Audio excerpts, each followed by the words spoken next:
Empezaríamos con Erika Hernández, del periódico Reforma, por favor. Gracias, Mario. Y Alfonso Durazo, preguntarles un poco más de detalles de esos filtros de seguridad de los que hablan. Decían que la urna ¿qué es? ¿Es una caja de plástico, de acero? Decía el equipo de Marcelo que es como una mochila. ¿Exactamente qué es? Si hay un sello que si se abre se daría cuenta de que fue violada, o es un candado, ¿cómo sería? ¿Será un recinto fuera de la dirigencia donde será este almacenamiento, y quién la va a resguardar? Bueno, la boleta, insisto, está impresa en papel seguridad. Hay varias medidas de seguridad en la boleta. Algunas saltan a la vista, otras no son visibles, pero hay distintas maneras de comprobarlos. Tienen folio único, un código de QR. Van a ser firmadas todas. Al inicio de cada jornada se van a juntar en un punto el encuestador con los representantes de los aspirantes. Se va a levantar un acta de inicio. Se van a firmar las boletas por detrás de cada uno de los aspirantes y salen a acompañar el levantamiento. La urna es una urna de plástico sólido, transparente, que va a traer colgada el encuestador, pero que va a estar cerrada con sellos de seguridad, de estos como hologramas que son infalsificables. Al final de cada jornada se va a levantar un acta de cuántas boletas se utilizaron y qué folio.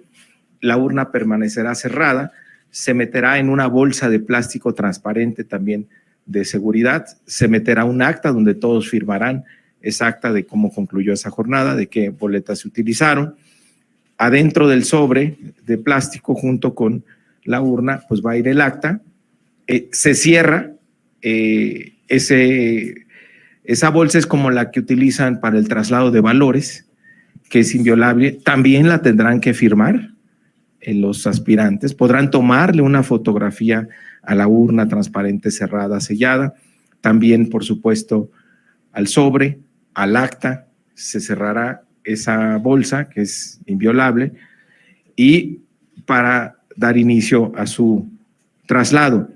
Vamos a comunicarles a los aspirantes las rutas que vamos a tener de traslados de las urnas hacia la Ciudad de México, porque hay quienes nos han manifestado que quieren darle seguimiento todo el tiempo. Tendrán derecho a seguir, si venimos en carretera, si venimos en avión, acompañar al representante del partido que va a traer esas urnas con las boletas y las actas.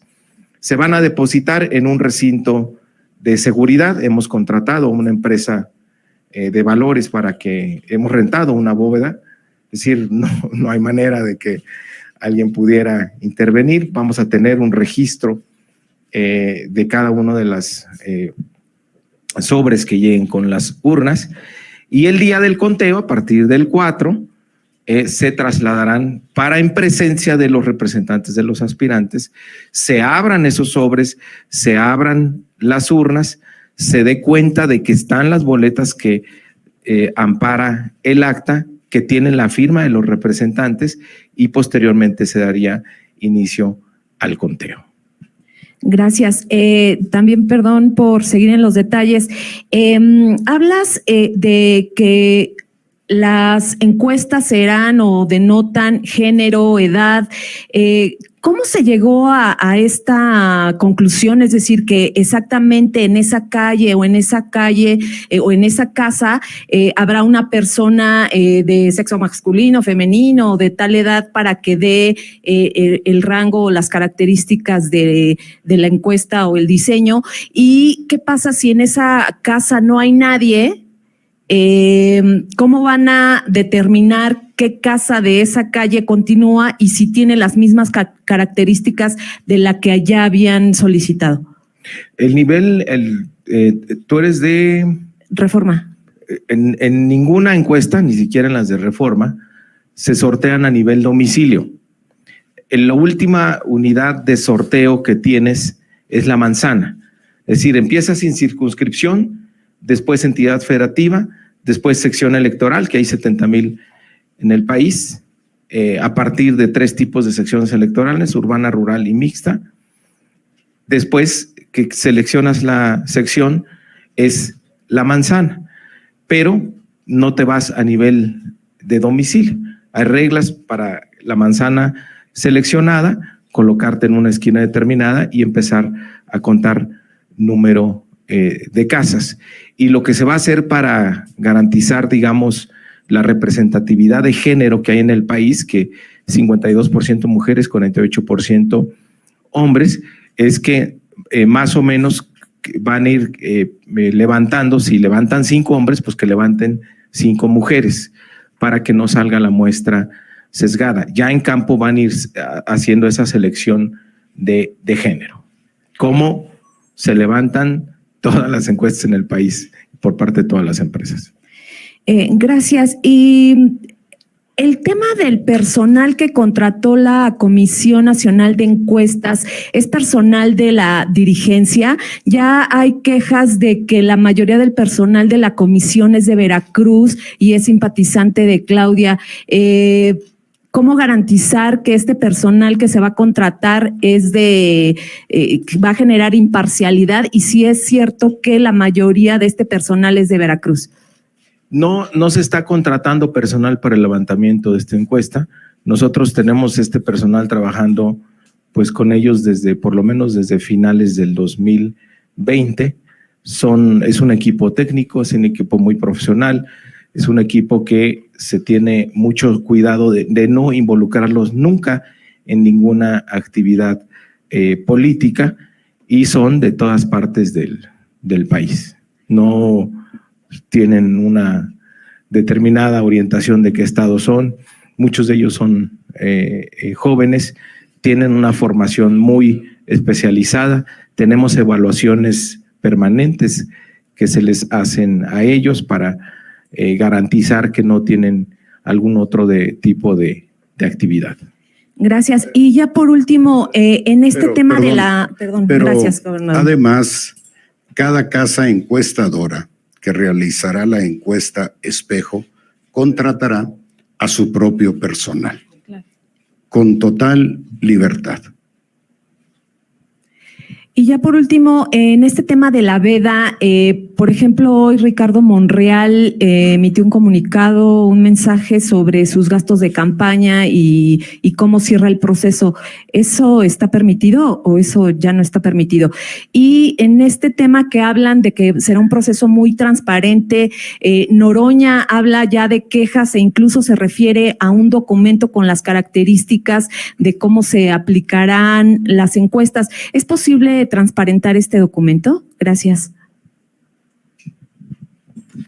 Bueno, en estricto rigor, la etapa de veda debería suspender todo tipo de publicación. Vamos a revisar. No creo que tenga mayor incidencia en los resultados, pero vamos a revisar esa publicación sin mayor preocupación.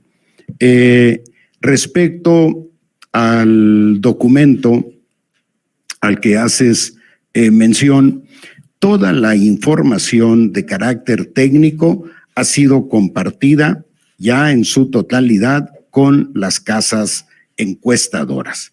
Recuerden ustedes que hay cuando menos una casa encuestadora por cada uno de los aspirantes, salvo Gerardo Fernández Noroña, que no propuso, y el senador Ricardo Monreal, que retiró su propuesta. Consecuentemente, queda es una casa por cada uno de los aspirantes, y ellos tendrían acceso, en caso de necesitarlo, a la información, en todo caso, a través de sus propias encuestadoras. Siguiente pregunta, Arturo Rojas, el economista, por favor.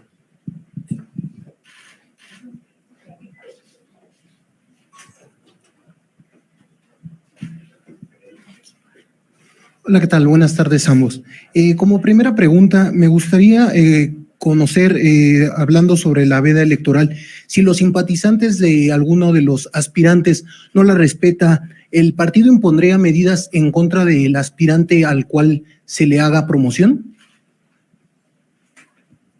Sí, si ese aspirante es si esa persona simpatizante es identificable y posteriormente pues quiera tener algún tipo de participación política, pues sí tendrá una sanción por parte de la Comisión de Honestidad y no podrá participar. ¿Y justo cómo serían estas medidas para identificar si es simpatizante? Pues en redes sociales, si tú pones el día de hoy un video, una publicación como la que expresamente no está permitida, pues no eres un simpatizante de Morena que esté abonando a este proceso, que esté abonando a la unidad, sino que estás fomentando la división, que estás fomentando la falta de orden en este proceso, en las disposiciones del partido, y eso, según nuestros estatutos,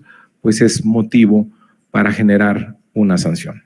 Ok, y como segunda pregunta, ¿cuántas y cuáles serán las preguntas que tendrá el cuestionario final que se realizará en el levantamiento de la encuesta? Esa es una pregunta importante. Ayer ya se les comunicó por parte del Consejo Nacional y de la Comisión de Elecciones a los aspirantes, ya se les informó del cuestionario. Ellos ya tienen conocimiento de la redacción precisa de las preguntas, esa pregunta que pues muchas veces salió fraseada de una manera u de otra, ya tienen la redacción exacta, que es la autorizada por la Comisión de Encuestas, que es la única autorizada, según el acuerdo del Consejo Nacional, para definir las preguntas. Digamos, esto no se sometió a discusión ni es producto de un acuerdo, es una definición de la Comisión de Encuestas, donde la pregunta importante, la pregunta de la boleta, por cierto que esto es desprendible, queda la boleta redonda, ¿no? Va a quedar así una vez que se desprenda. La pregunta de la boleta, esa tendrá un peso del 75% del valor total del cuestionario, es decir, es la pregunta o es el reactivo que va a definir al ganador o la ganadora. Nuestra siguiente pregunta, Otilia Carvajal, el Universal, por favor.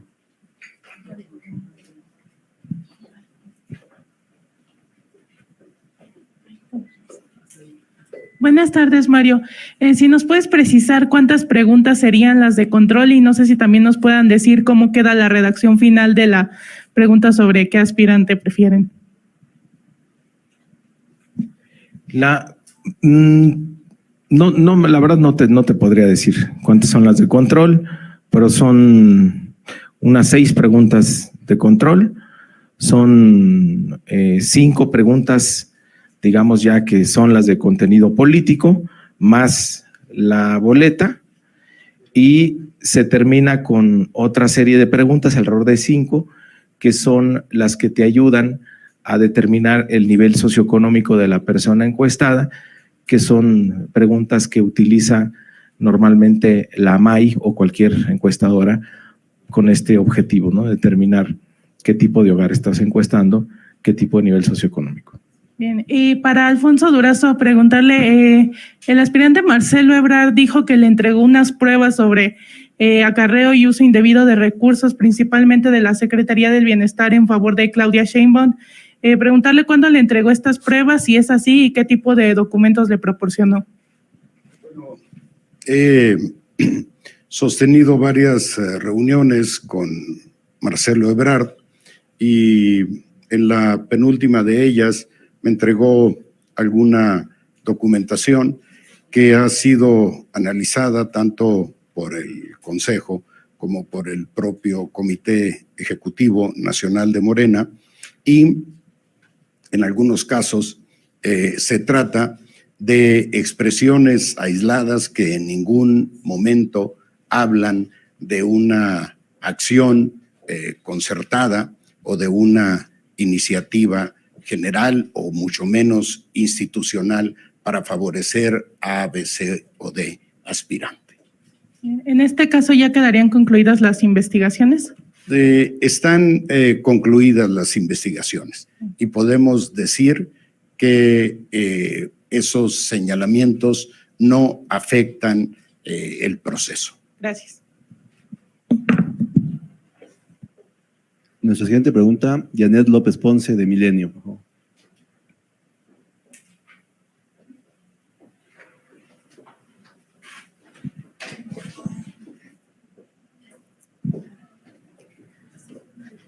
Buenas tardes. Yo quisiera insistir en este último tema, gobernador, porque a Mario se le acusó de vivir en Fantasyland, según decía Marcelo Ebrard, porque estas pruebas, decía, son bastante evidentes.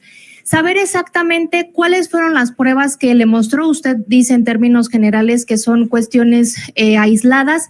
¿Cuáles son esas pruebas? Porque Marcelo insiste hoy en día en que son muy claras y que se demuestra acarreo y una intervención clara del gobierno. Estamos hablando de un proceso político de carácter nacional que ha movilizado a millones de simpatizantes de cada uno de los aspirantes, y consecuentemente pudieron presentarse iniciativas de manera particular que de ninguna manera afectarían el resultado de la elección. ¿Iniciativas como cuáles, Alfonso? Personal identificado con alguna dependencia que hubiese estado entregando propaganda a favor de una o de otro de los aspirantes. Sin embargo, no podemos hablar ningún caso, de ninguna manera, muy lejos de ello, de una acción generalizada, ni a favor ni en contra de nadie. Creo que la información que hemos recibido no descalifica en ningún sentido el proceso. Pero entonces reconocen que sí hubo intervención de algunos, pero que sí está documentado que pudo haber personal de la Secretaría del Bienestar haciendo esto. No tenemos documentado eso, porque la identidad de algunos de los participantes no necesariamente prueba la pertenencia a una dependencia. Ahora, en ese mismo sentido, quisiera preguntarles a los dos, o principalmente a ti, porque pareciera que Marcelo sí rompió un poco con Mario Delgado, porque él siempre insiste en que las pruebas te las entrega a ti y que tú eres el que los tiene. En ese sentido, preguntarles a los dos en conjunto, ¿cómo van a hacer para esta operación cicatriz? Porque a pesar de que escuchamos que el posicionamiento de Morena siempre es que son diferencias aisladas, que no es nada grave, en realidad sí hay una división muy clara particularmente entre los simpatizantes de Marcelo y los simpatizantes de Claudia, incluso ya entre liderazgos estatales. Saber cómo va a ser esta operación cicatriz en esta semana para que lleguen al 6 de septiembre unidos y después del 6 de septiembre no haya ruptura. Primeramente, reconocer la madurez política de los aspirantes. Nuestro reconocimiento para su experiencia y para su compromiso con el movimiento. No dudamos de que van a poner por encima de cualquier interés personal los intereses superiores del proyecto de nación, los intereses superiores de nuestro movimiento. No vemos absolutamente ningún riesgo de ruptura, de profundización, nada fuera de lo común en un proceso político tan intenso como el que hemos vivido lo cual habla de su autenticidad. Si fuese un proceso simulado, se podrían atemperar mucho de los ánimos, de las simpatías enfáticas, enjundiosas de algunos de los militantes. Siempre sucede, pero una vez que se toma la decisión, regresaremos todos a ver el objetivo superior, que es fortalecer a nuestro movimiento a partir de la unidad, como se acordó en la sesión extraordinaria del Consejo Nacional del 11 de junio. Ahí, en ese acuerdo que está firmado por los aspirantes, queda muy claro que una vez concluido el proceso, habrá que cerrar filas en torno a quien finalmente resulte ganador o ganadora. En ese sentido, nada más, ¿habría reuniones por parte de ustedes dos esta semana o van a esperar hasta que sea el 6 de septiembre? Bueno, la comunicación es permanente. La comunicación es permanente y de ser necesario sostendremos reuniones. Pero en principio, y salvo que se presentara algún incidente relevante en la encuesta, nos buscaríamos reunirnos con quien correspondiera, pero en principio tenemos programado en ese momento reunirnos hasta el 6 de septiembre. Muchas gracias. Respecto a lo que me decías, yo no tengo ninguna diferencia con Marcelo Ebrard. Le tengo un gran respeto, un gran reconocimiento por todo lo que ha contribuido con la Cuarta Transformación. Creo que desde su posición como canciller ayudó a fortalecer la presencia de México y sobre todo del gobierno del presidente López Obrador en la comunidad internacional. Y efectivamente él había hecho entrega de algunos documentos al presidente del Consejo. El presidente del Consejo me los compartió, pero no es que negáramos la existencia de ellos.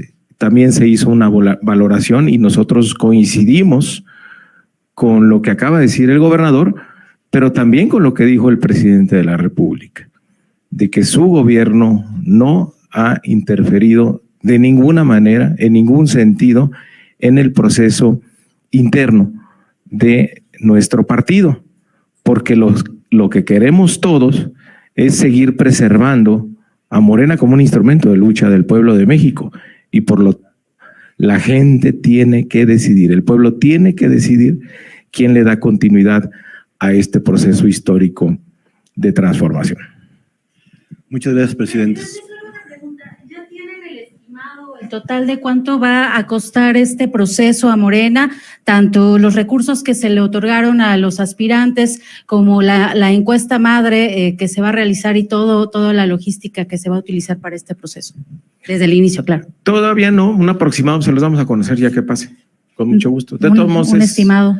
No, ¿para qué te digo que una cifra que no? Nos falta, pues estamos viendo cuánto nos van a cobrar las encuestadoras, entonces. ¿No les han dado cifras? Luego te aviso. ¿No les han dado cifras? En esas estamos. Y por último, en la respuesta a este pronunciamiento que hacen 80 legisladores de Morena, del PT y del Partido Verde, que pues responden a este llamado de la unidad de usted, del presidente del Consejo Nacional, señalan que antes de llamar a la unidad deben garantizar que se cumplen los principios de no robar, no mentir y no traicionar, justamente en el mismo sentido de las denuncias que ha presentado el canciller Marcelo Ebrard. ¿De qué manera hay algún acercamiento con este grupo de no solo de legisladores, también de diputados, también de senadores que se han pues pronunciado en contra de algunas prácticas y han denunciado prácticas, pues por ejemplo el uso de programas sociales en este proceso? Que haya manifestaciones públicas no quiere decir que haya división. Y ellos forman parte de nuestro movimiento, pueden tener sus simpatías por algún aspirante, pero tenemos el compromiso de, una vez que termine, todos ir juntos para apoyar este proceso. No puede ser muy legítimo el interés personal o la aspiración personal, pero no puede estar por encima del proyecto. Por eso mismo el Consejo Nacional, de manera paralela a estos recorridos, fue construyendo el proyecto 2024-2030 desde abajo con la gente, y de las primeras cosas que va a hacer quien resulte ganador o ganadora va a ser firmar ese proyecto. Así se estableció en un artículo transitorio en el Congreso Nacional en nuestros estatutos.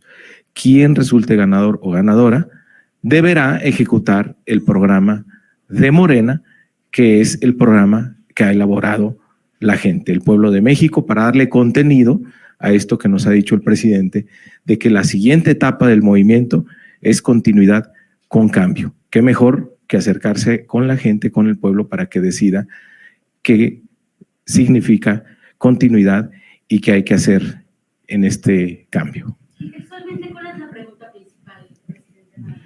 Porque no respondió. Pues ya, ahí sí la dejamos. ¿Vas a querer o no vas a querer? Esa es la pregunta. ¿Y con quién? Que no se las voy a decir. Es con quién vas a querer. Listo. Así déjenla. Muchas gracias, presidente. Buena tarde.